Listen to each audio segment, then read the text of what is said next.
Welcome to another episode of Follow the Brand TV. I am your host, Grant McGaw, CEO of 5-Star BDM, a 5-star personal brand and business development company. I want to take you on a journey through another deep dive into the world of personal branding and business development using compelling personal stories, business conversations, and tips to improve your brand. By listening to the Follow the Brand TV series, you will differentiate yourself from the competition and build trust with prospective clients and employers. You never get a second chance to make a first impression. Make it one that will set you apart, build confidence, and reflect who you are. Building your 5-star personal brand is a great way to improve your skills and knowledge. If you have any questions for me or any of my guests, please email me at grant.mcgaw@5starbdm.com. Now, let's begin with our next episode on the Follow the Brand TV.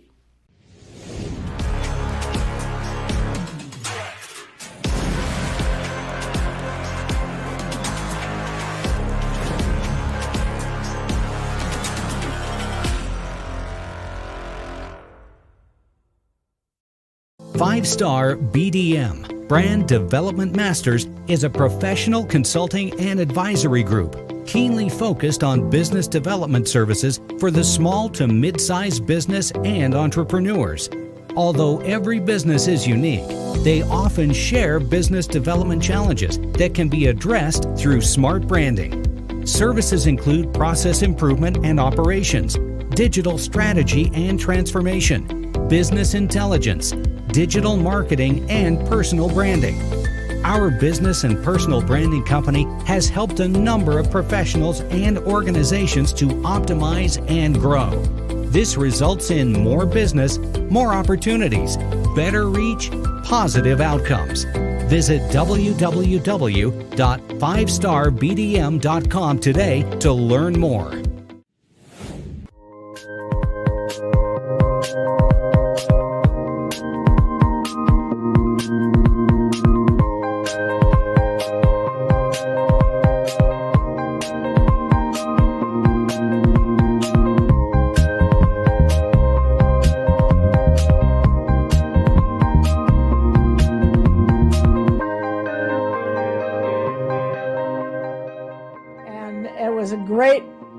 Job to have, because I could travel all around the country and talk to physicians in all walks of life, all specialties, everything, and be able to hear about their hopes and their dreams and their frustrations and their burnout and their joy.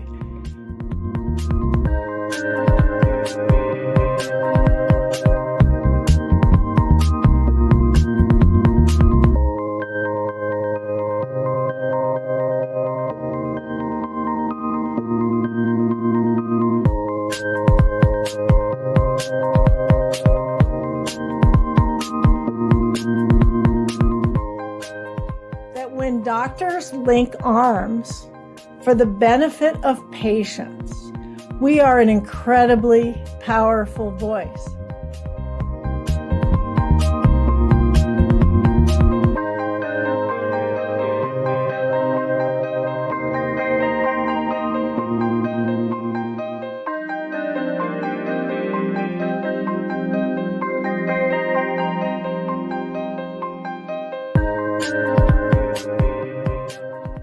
Okay. Welcome, everybody, to the Follow Brand Podcast. This is Grant McGaw, and I get to go all the way out to the Southwest. I don't go to the Southwest very often, but when I do, I'm telling you, it's a beautiful, beautiful place. They got all kinds of scenery out there you can't see anywhere else. We're talking about New Mexico. And there's one person in particular in New Mexico that we're going to have a really good conversation about. She's the former CEO of the American Medical Association. She's been practicing oncology for a number of years. And we want to understand her brand. We want to understand why she chose Her Health Oncology to come and speak to a group of people about women's health in Orlando. That's going to take place in October. But we want to get to know her a little bit. So Dr. Barbara, would you like to introduce yourself? Certainly. I wasn't the CEO of the American Medical Association. I was the president. The CEO is a person that we have hired who manages the day-to-day. The president is the spokesperson for the American Medical Association. And it was a great job to have because I could travel all around the country and talk to physicians in all walks of life, all specialties, everything, and be able to hear about their hopes and their dreams and their frustrations and their burnout and their joy. I know they kept you busy, I bet. It did keep me busy. So let's talk about your journey into the realm of being a physician, into oncology. As we rewind the clock just a little bit, tell us a little bit about your journey and why you chose this as a profession. Well, when I was in medical school, I did a rotation on the acute leukemia ward at the University of Iowa.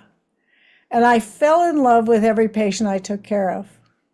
Because when you have a cancer patient, they reach into their heart and they find strength they never knew they had to fight the scariest thing that they have ever fought. And they also start to really focus on what's truly important in life. And they stop sweating the little stuff, right?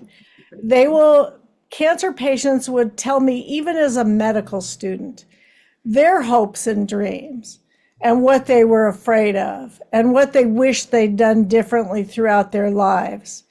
And usually you don't have those conversations until you've had 20 years of friendship with someone. But with cancer patients, they are so open and so strong that I was just inspired by them every minute of the day. And I just decided this was the group of people I wanted to work with. Well, that is a great reason why.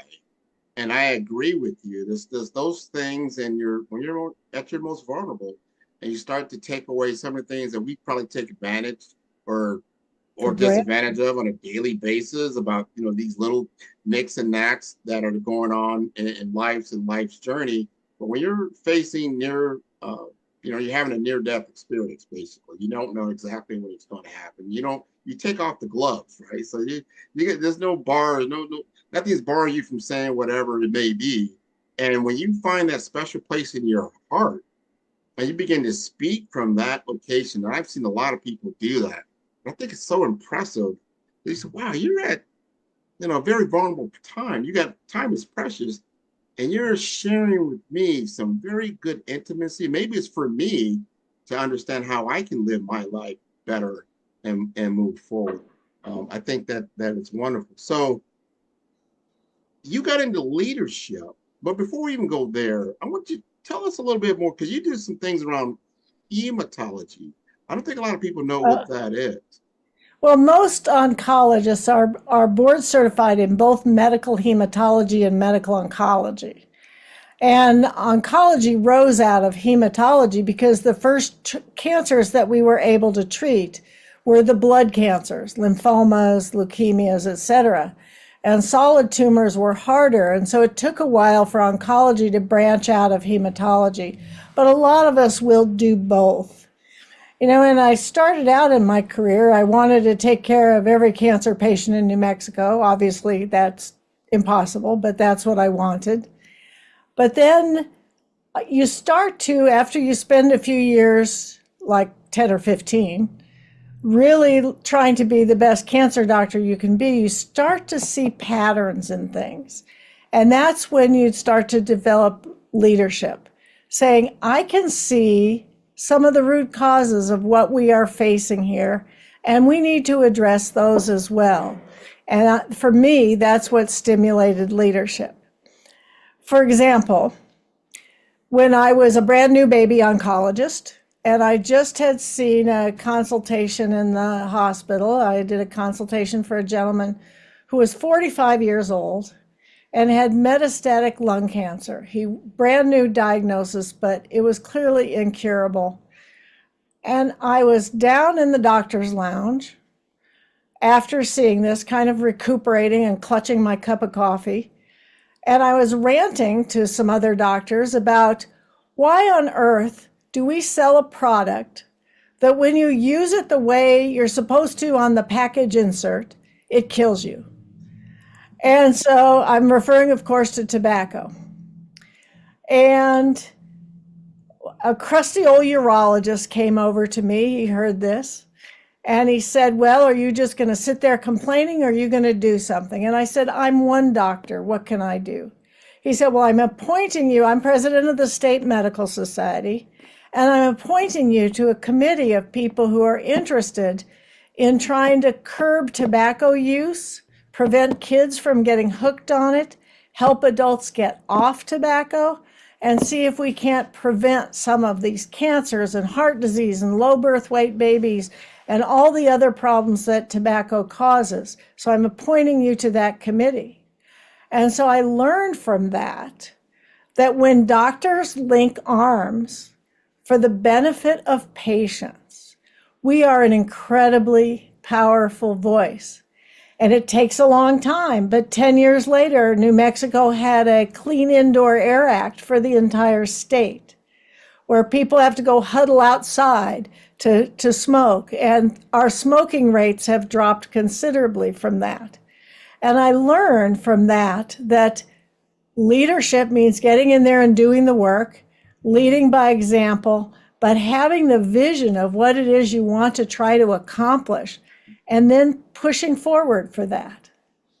Barry, It's fun. I am so glad you took that on. I remember when big tobacco came under fire, and you used to see it in everything. You see it in the movies, you see it in the car ads. If you wanted to be, the pretty person or the most interesting person, you had to have a cigarette with you, right? And who remembers John Wayne? And then all of a sudden, the Marlboro Man dies from lung cancer. You're like, whoa, maybe there's something here. But they finally got some legislation done, and things started to unravel. And you said, like, look, this is bad. This is killing people.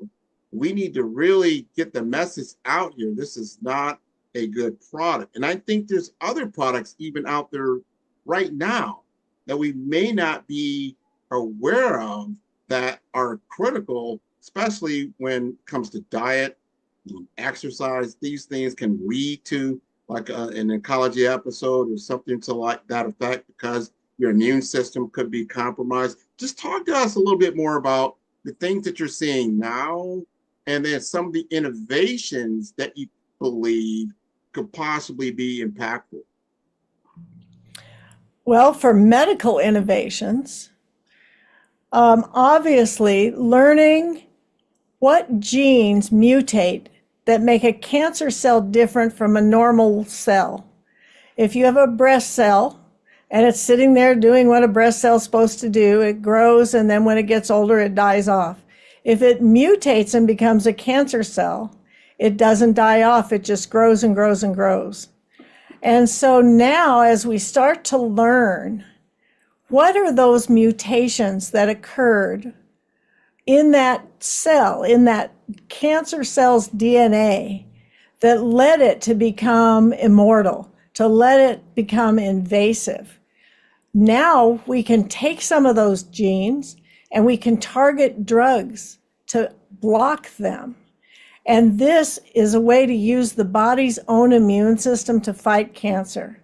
When I was a medical student, they promised us back then, oh, someday the immune system for the patient will fight the cancer. And nothing happened for many years. And I thought, yeah, right. But now we're seeing it. And it is amazing. We see, half of the patients or more that we see now, we can cure. And the rest, we can often prolong their life. Some we can't, but we're still working on things. But it's really made an enormous difference. And the other thing that's made a huge difference with these drugs and with other medicines that help us control the side effects of both cancer and the drugs we use to fight it, that has made, the control of cancer so much easier, because people aren't scared to death of nausea and vomiting. And patients tell us that their first fear, of course, is dying, but their second fear is nausea and vomiting. And if we can prevent that so that people can get their treatments, we've made a huge step forward. So both the drugs are better and the support drugs are immensely better.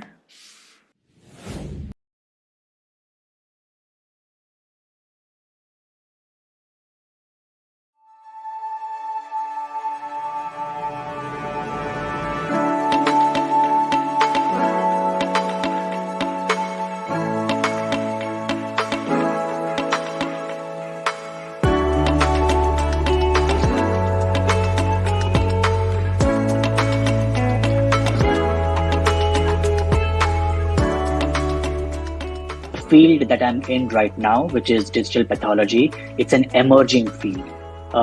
And only in 2017, US FDA approved using these digital scanners for primary diagnosis. And that is when people started digitizing the slides on a very large scale.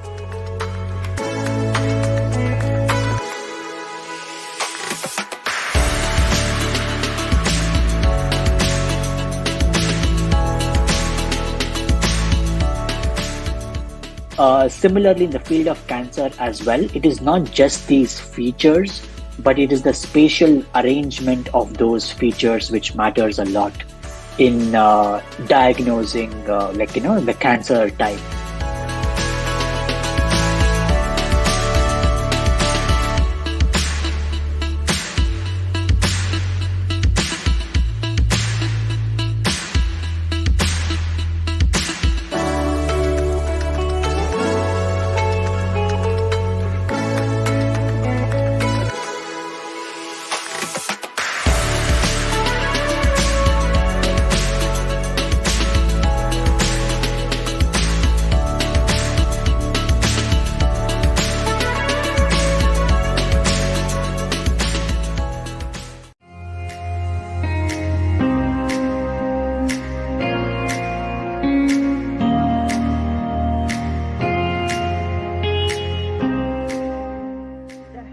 Congress to address a significant gap in medical conference landscape, particularly in the area of women's health within oncology.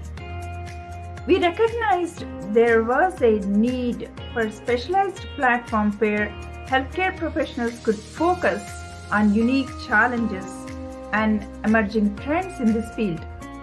Our goal was to create a forum where experts could share knowledge and collaborate on improving outcomes in healthcare, especially women's health, an area that is often being underserved in broad medical conferences.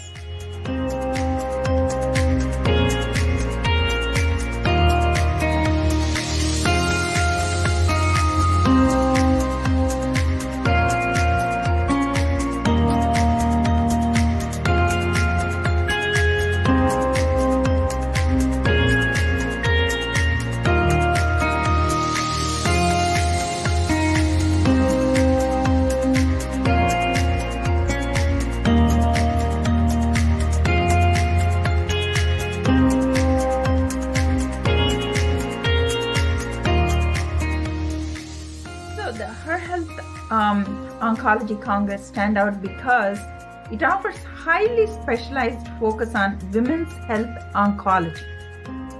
It's a totally women's health oncology conference. Unlike broader healthcare conferences, we delve deeply into specific challenges and innovations in this niche area.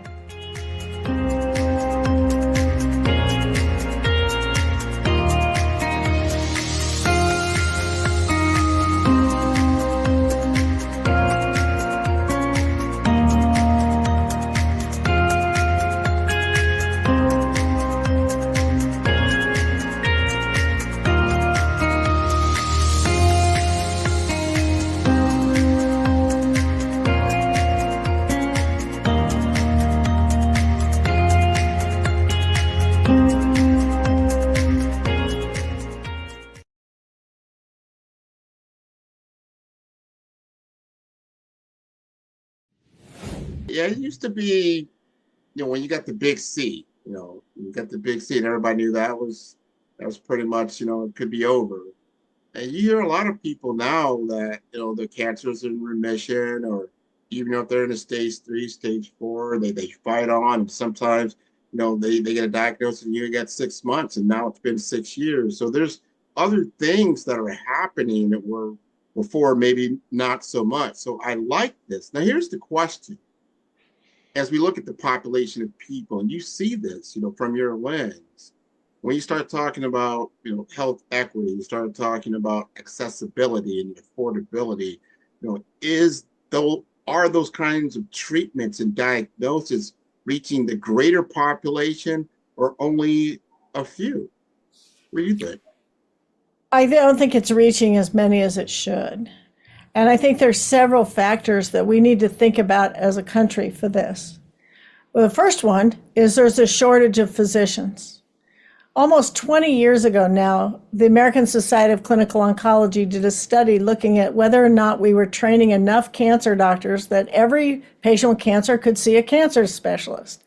And we weren't. And they figured that there would be a shortfall of about 30%. And that was before we started keeping those patients with metastatic disease, those stage 4 patients, alive for years and years and years, which is very labor intensive. So first of all, we have to look at this shortage. And secondly, we have to look at the way our healthcare system has evolved. And this has been the focus of a lot of my personal work.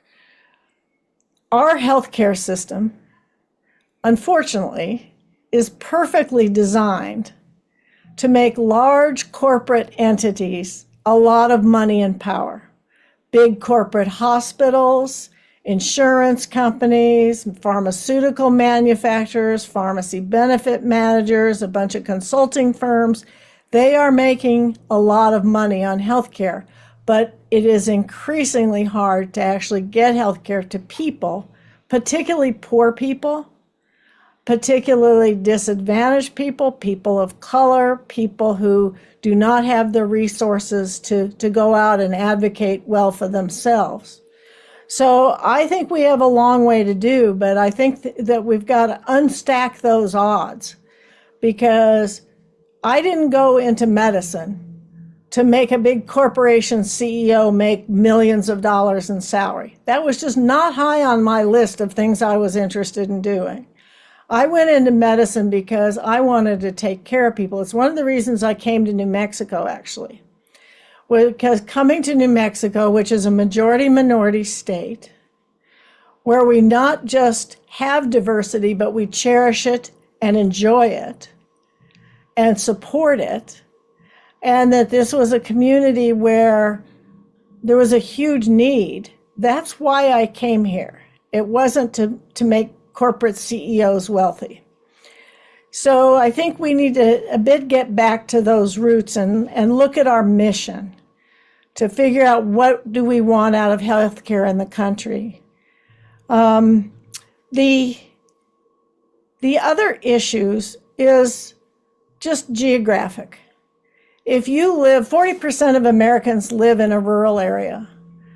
A rural area, by choice, does not have all the amenities of Boston or New York or Los Angeles, right? They're not going to have huge hospitals and stacks of office buildings full of specialists.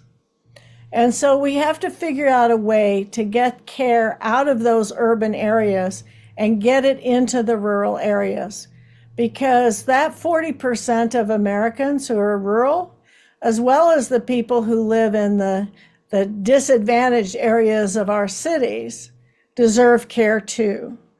So having people travel to a big urban center just doesn't work when cancer becomes a chronic disease. If you need a surgery one time, you need your heart operated on, you want to go see the guy who operates on your heart and everybody else's heart, 5 times a week, not once a year. Yes. I can understand that. But the medicines that we use and the ability to give radiation, they actually don't care who's on the other end of the needle or who's pushing the button on that machine. Those things that keep cancer a chronic disease are local, and they should be local, because people have to, the goal of treating cancer is to have people live their lives while they're treating their cancer. Well said, well stated. And we've got to take all these things into account. I'm a big believer in improving our healthcare system and getting back to what it's supposed to do, and that's to keep people healthy throughout the entire life cycle for that individual. So that gets into prevention. I know you do a lot around policy. You're going to come down to Orlando and speak to women's healthcare at Her Health Oncology in October. I want to know, why did you decide to do that, and what kind of message do you want to bring to the audience? Well, I am a bit on a mission to talk about how we could restructure our healthcare system. So my career in policy really started both at the AMA, but also where I learned a lot of the theory of health policy. And I learned so much hearing about what the issues were that others were facing, and how Medicare worked and how insurance companies worked, and just learned all of that. And then I've been fortunate in that the members of my practice have allowed me to use my practice as sort of a laboratory to put some things into place. So for example, in 2012, I received an Innovation Center Award from the Centers for Medicare and Medicaid Innovation for $19.8 million. And what I had done that earned me that was I figured out that whenever a cancer patient went into the hospital, their quality of life decreased. Even if they didn't get a blood clot or a bad infection or something else, they deconditioned and they were never quite as strong and healthy when they came out. And so I started working with the practice to figure out, how can I prevent people from ending up in the hospital? And so what was the earliest trigger that somebody was going to get in trouble? And how do I intervene before they get in trouble and prevent that hospitalization from ever needing to happen? And we called that process Come Home for Community Oncology Medical Home.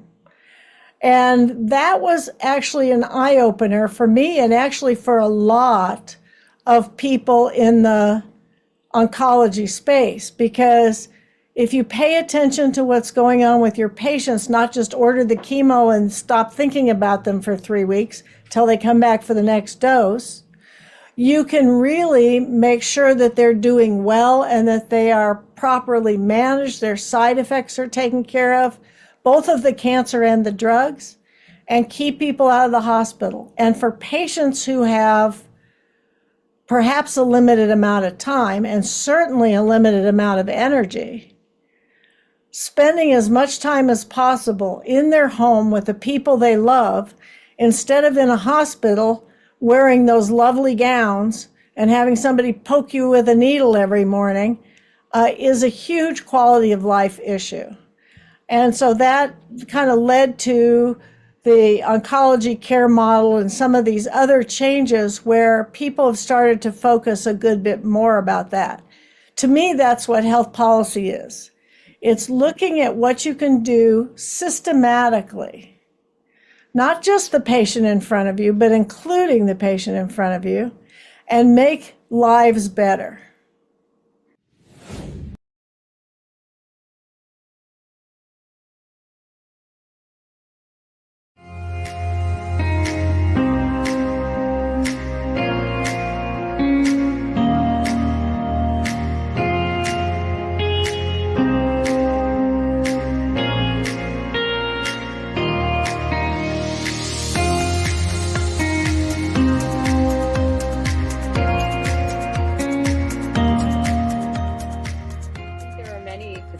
Who sort of understand the power of technology, but also understand that, healthcare, medicine, it is about people. We are in the humanity business.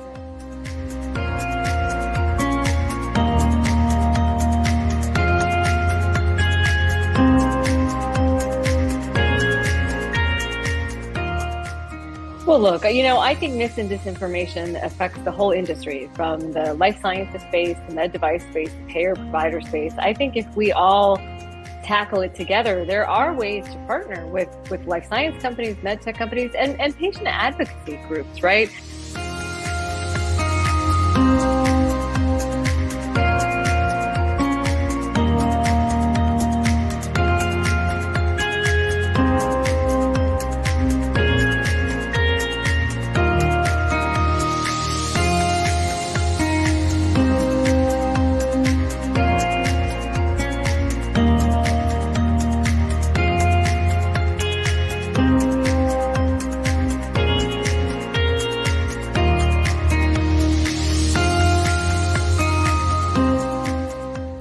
To answer your question, how do I envision this in the realm of personalized medicine? I feel we still need to be on the track to address those problems. We shouldn't deviate ourselves to maybe creating new problems by taking on new technology. We should still focus on what the problems are and try to bridge the gap between misdiagnosis and correct diagnosis with AI, and then see what more can be done with biomedical imaging and intelligent diagnostics.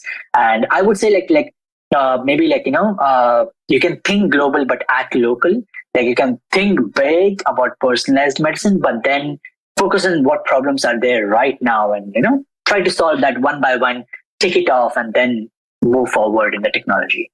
Well, look, I think mis and disinformation affects the whole industry, from the life sciences space, the med device space, the payer provider space. I think if we all tackle it together, there are ways to partner with life science companies, med tech companies, and patient advocacy groups, right?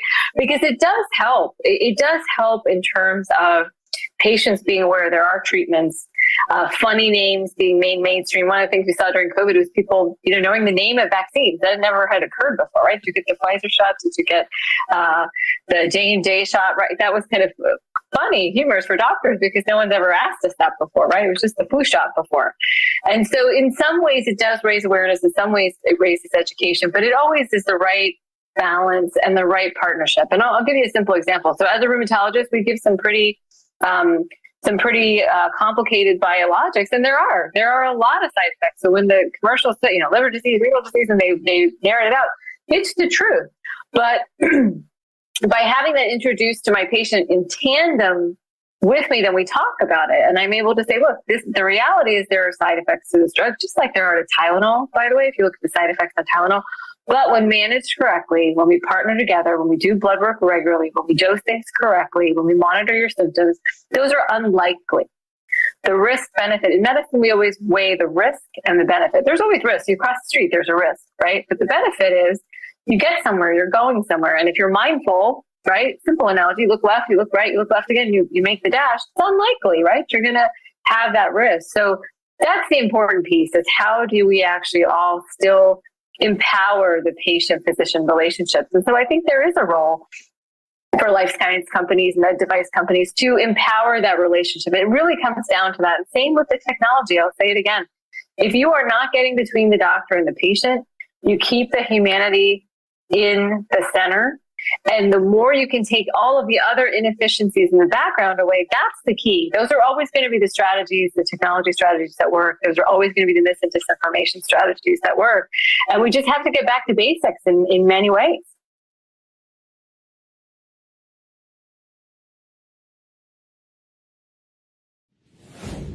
100%.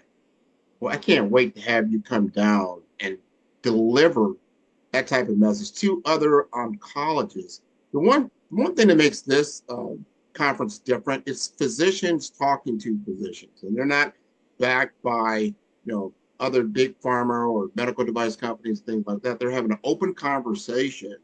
There'll be obviously exhibitors and some sponsors there, but this is an open dialogue on a national scale, because they're going to be people from all over and have conversations. You've got Moffitt Cancer Center there. You've got City of Hope there. You've got Advent Health. You've got some others. So how can we affect change? Going back to what you said earlier about that, I'd say, hey, you don't like cigarettes. What are you going to do about it? It's a carcinogen. What can you do? So now this is something, we're not just talking about it. let's do something about it? How can we make a measurable difference, especially when you already have stated that when you see someone going through cancer, and it is a journey, no matter how they might have how they project on the outside. And the inside is a very frightening situation. There's a lot of unknowns there.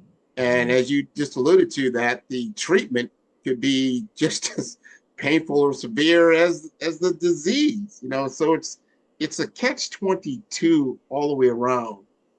Talk to us about, as an oncologist and what you know, and you're talking to a patient. I want you to talk to me as I'm a newly diagnosed patient. I just realized I have cancer. I don't have any idea what I'm about to go through. What would you say? Well, the first thing is you have to be honest and you have to be clear, but you also have to understand that on that first visit, what the patient hears most is, oh my God, this is me we're talking about, right? And all the details are in this haze of, oh my gosh, this is me. So my theory is that you have to tell everybody things at least 3 or 4 times for it to cut through the fear and let people actually think. So usually what I will do on that first visit is I'll explain what the patient has. If it's curable, I will tell them that. If it's treatable, I will tell them that. If all I can do is promise an easy exit from this planet, then I do tell them that. But I also schedule another visit, and I also talk to them about the fact that we're going to be there for them. And I write it down. So first of all, I think face-to-face conversation is preferable, but I also don't do these things by telemedicine. I want to be able to sit there and hold that patient's hand or hug them or pat their shoulder or whatever feels appropriate in the moment to be able to say, we are here for you, we're going to take care of you. And then when they've gotten through that and I've written down what their cancer is, I've drawn maybe a picture of what's going on or shown them pictures, and then I say, we almost always need to do some staging tests, or I need to get some genetic workup done. Then we bring them back and we go over it again. And then when we're ready to start treatment, we go over it again. And I also then at that point have my oncology nurses go over it again and explain the medicines, and we give them information.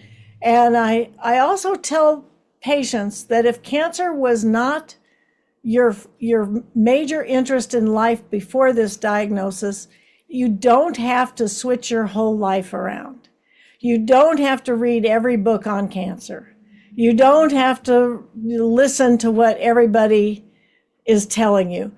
And I tell my patients that you will be surprised by what I call Great Aunt Melba stories. Right. That people, they don't do this to you if you've had a heart attack or broke it in your bone skiing or something. When people have cancer, there are a lot of people who come up to them and say, oh, you poor thing, you have cancer. My great Aunt Melba had that. It was terrible. She suffered. They say all these bad things and everything is, and the poor patient is dissolving in front of their eyes because they're just getting their fire is fanned and gasoline's being thrown on it. So I say, beware of the Great Aunt Melba stories. You don't know what happened to Melba. Who knows? She might have been hit by a bus. You don't know. But when you hear a Great Aunt Melba story, have your answer ready. Say, thank you for telling me that. I didn't really need to hear that right now, but maybe we can talk more later, or something that gets you out of that conversation. Or they'll tell you, you have to read all these books, or you have to go to my church instead of your church. You can only eat, grapefruit every day. People will tell you how to run your life. If you broke your leg, they wouldn't tell you how to run your life. So I tell my patients, you don't have to listen to all that. You are still you. That is a beautiful statement and great advice, because you're someone who deals with this on a daily basis, and usually the patient, this is their one and only time, most hopefully, that they would have to deal with it, and they have no idea what this is about to go through. And you just said it, you're going to do some self-diagnosis, you're going to go to Google, you'll Google everything, you'll come home with some weird groceries or whatnot, and then you do all kinds of stuff. So it's nice that what I got from you, what you just explained to me, was human to human. It wasn't, doctor to patient. It was human to human. Yes, you have a situation. Yes, this is what we're going to have to do through this. Yes, I'm going to help you through this. You can trust me, right? And that feels good, because I want to ask you this: is there mental health therapies that are available to cancer patients? Is that something outside of your scope or not? No, it's very important for cancer patients. I mean, being told you have cancer is pretty depressing, right? If you understand what's going on, you're probably a bit depressed. So we've not always done a great job of recognizing that and treating that. And as an oncologist, I'm actually not very well trained in managing depression. And unfortunately, one of the healthcare issues in our country is that there are not enough mental health professionals, and there's a huge stigma against going and getting help, particularly men. It's like, I'm strong, I can do this, I'm fine. It's like, maybe you're not. So what we're trying to do now, I'm working with a new company that can provide telepsychology support or telepsychiatry support, because unlike oncology, where I want to be able to touch that person and hold their hand while I'm giving them news they don't want to hear, it's interesting that people will tell a little screen almost anything. I mean, just go look at Facebook, right? They'll tell anything. So telepsych seems to be one of those areas that really works. And so that's helping me in an underserved area like New Mexico, where we don't have much in the way of mental health resources, to be able to hook my patients up and get them the help they need. Now, if they need a prescription, I'll prescribe it, but it's very helpful for me to have a psychiatrist say, this is the right antidepressant for this patient, and this is the dose I want you to prescribe.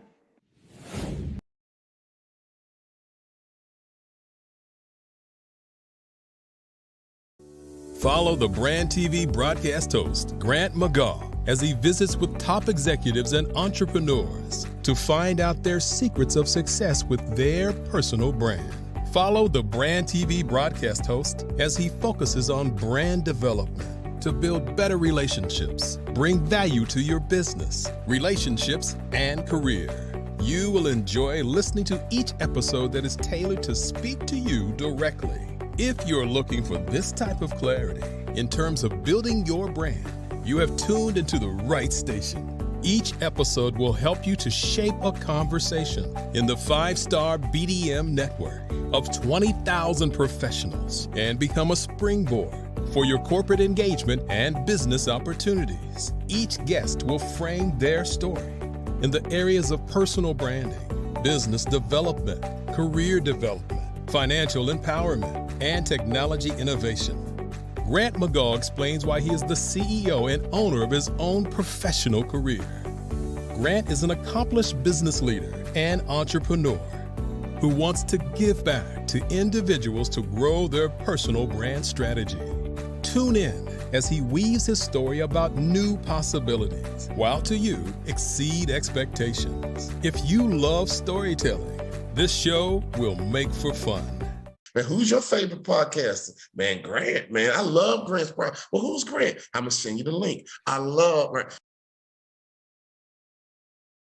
Hi, everybody. I just wanted to say that speaking with Grant is always a wonderful experience. he makes conversation feel light and comfortable, like speaking to a friend in a bar, more or less. He managed to create intimacy in matter of minutes, which is something that I believe technology is not yet able to generate and create and to reach such a level. And I certainly hope that it will never be able to reach that level. But this is always wonderful to speak with Grant, and I truly recommend it. Thank you, Grant. Grant McGaw, CEO of 5-Star BDM, is turning heads in the healthcare and information technology sectors with his groundbreaking approach to personal branding and business development. By challenging conventional strategies, he's setting a new standard for how executives present themselves and their businesses to the world. McGaw's expertise isn't just about standing out. It's about strategic guidance, generating leads, and building networks that propel executives beyond their competition. His focus on authenticity allows leaders to leverage their unique stories, driving exponential growth and success in their industries. Beyond branding, McGaw is a fervent advocate for diversity, equity, and inclusion in the workplace. He's committed to helping organizations cultivate environments where innovation and collaboration thrive through inclusive cultures. And for those eager to dive deeper, McGaw hosts the Follow the Brand podcast. Here, he unpacks the intricacies of personal branding and business growth, offering valuable insights for professionals eager to redefine their identities and share their narratives with the world.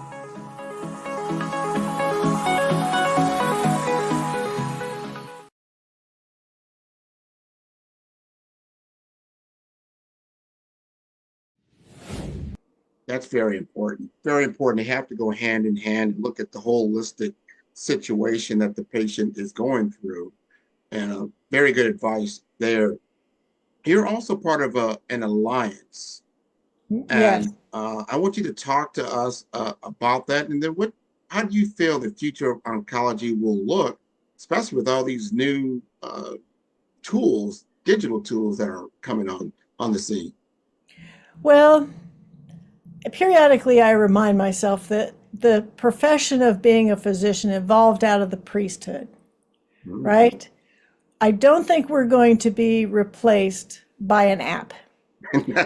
And I think people want to know that there's another human who actually cares about them as a person and is going to help them get through this tough emotional thing, right?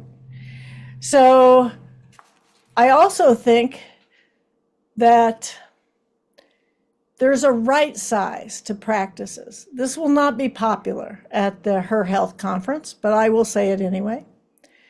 That big systems run by hospitals are maybe not the best way to manage a chronic illness. That hospitals are designed for emergencies, and I got very sick very quickly and I need to be someplace at 2 a.m. where they can take care of me. People are going to have car accidents, heart attacks, and babies at 2 a.m. Somebody better be there for them, right? But for managing a chronic disease, a hospital is not the right section. It's twice as expensive, if not more, and it's a little bit impersonal. And I find that this affects the physicians as well. When I went around the country talking to physicians, I found that there were different kinds of burnout from doctors who worked for big systems as to worked in an independent practice. And in big systems, it was lack of control and not ability to manage your immediate environment, and the feeling that at the end of the day you went home, you were working for the CEO's bonus, right? Instead of for the patient. We just did, so the organization you're referring to is called OnCare Alliance. OnCare Alliance. We are a group of about 34 independent oncology practices, physician-managed, physician-owned, scattered across the country, coast to coast. I co-chair it with a good friend of mine named Dr. Sibel Blau.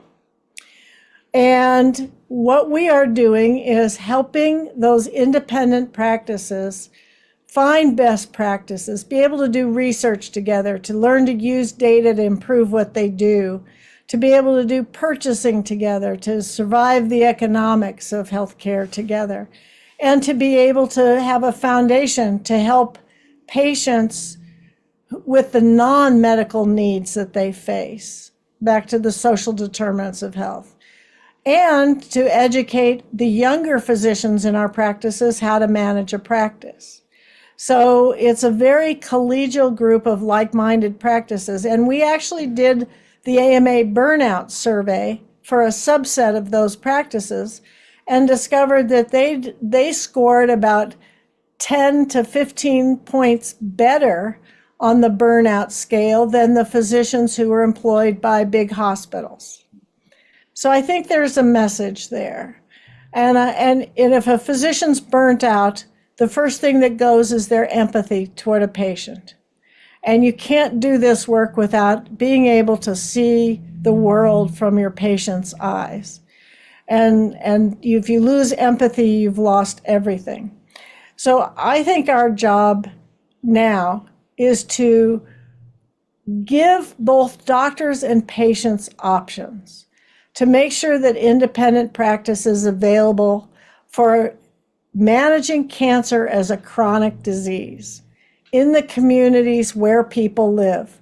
This fits right back into the idea of rural healthcare, underserved areas, making sure that we get those resources out to patients. And that's a lot of what I have been working on and what this alliance is all about. And thank you for doing that. I love that. I love your mission, your vision, your values. Getting back to real practicing of medicine and what it's all about, and helping each other, and not get sucked into someone else's initiative that not always align to what you want to accomplish. And I think there's a lot of push and pull a lot in the healthcare delivery system, and you've got to have your stake in the ground. This has been wonderful. I'd like for you to let the audience know how to contact you, whether it's via LinkedIn, is it just an email, or just look you up online at your facility? Well, I respond to email, though lately I'm getting hundreds of them every day from every politician wanting money for their campaign. So I'm drowning, but I will respond to emails. That is just my last name, McAneny, at nmohc.com, New Mexico Oncology Hematology Consultants. It's the name of my practice.com. And I'm happy to communicate with people and to hear their ideas. I think that one of the things about the healthcare community is that we all came into it because we wanted to do good things for the people we serve. And good people tend to have good ideas. And sharing good ideas helps them grow. And when any one of us does something better, we are all lifted up by that. I 100% agree with you. I cannot wait to see you in person in Orlando at the resort, October 26th and 27th. You're going to kick everything off. And if you love this podcast, you're going to love coming out to Orlando. It'll be virtual as well if you cannot travel. But this has been wonderful. I want to thank you again for being on the show. My pleasure. Thank you for inviting me. This has been fun. You're welcome. Ready to build a 5-star brand that stands out and captivates? Discover the art of crafting a strong and memorable brand identity. From choosing the right colors to making your brand unforgettable on social media, we guide you every step of the way. Learn how to design a brand that resonates deeply with your audience, ensuring they not only remember but love your brand. Whether it's enhancing visual appeal or mastering social platforms, we have got you covered. Dive into the world of impactful branding with us and see the difference. Follow the brand for more insights and expert tips. Don't just be seen, be remembered. Join us now. Ready to elevate your brand and make a lasting impact? Dive into the world of the Follow brand where insights meet action. Shop now at our e-commerce store for exclusive merchandise that speaks to you. Transform, engage, and soar with 5-Star BDM. Your journey to brand brilliance begins today.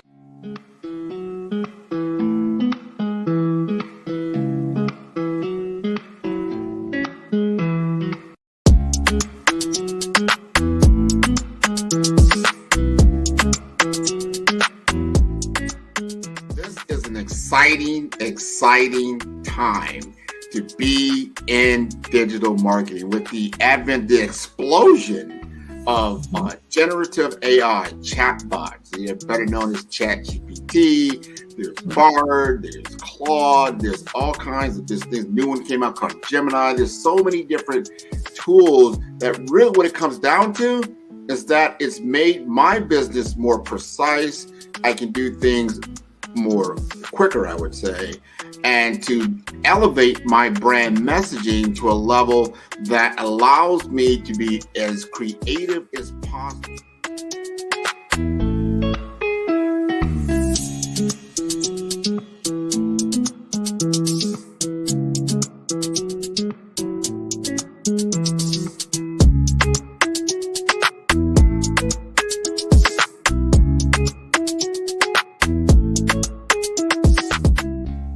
Digital market economy is taking the world by storm, probably over the last decade or so, but is really escalating now in the advent of AI because it is a game changer for a lot of businesses. It's not just all the big boys that can play in this space because of cloud computing, because of mobile computing, and now you have these tools at your disposal. You've got a laptop, you've got a computer, you can now digitize yourself to a level and get your message out there, and that equates to business.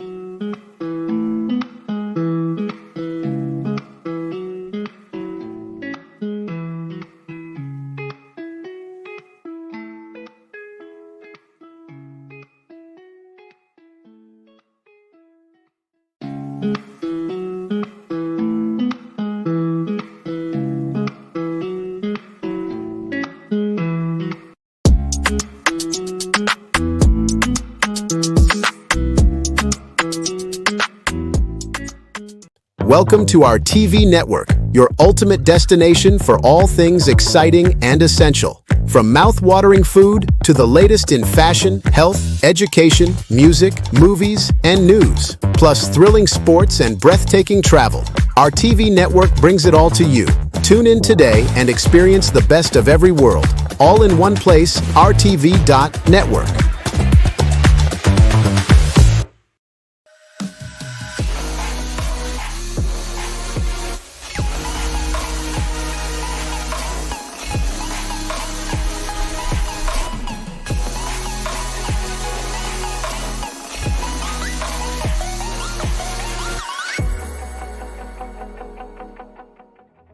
The Black Business Expo's mission is to raise funds for high school seniors going to college or K through 12 entrepreneurs. This expo is a fundraiser for students. Please, you may go to www.blackbusinessexpousa.com to donate to the scholarship fund or use the Cash App at $BBXUSA. Our goal is to give laptops and up to $5,000 to 10 students. Students can register online at www.blackbusinessexpousa.com. Every dollar counts. Please donate to the Black Business Expo USA Scholarship Fund.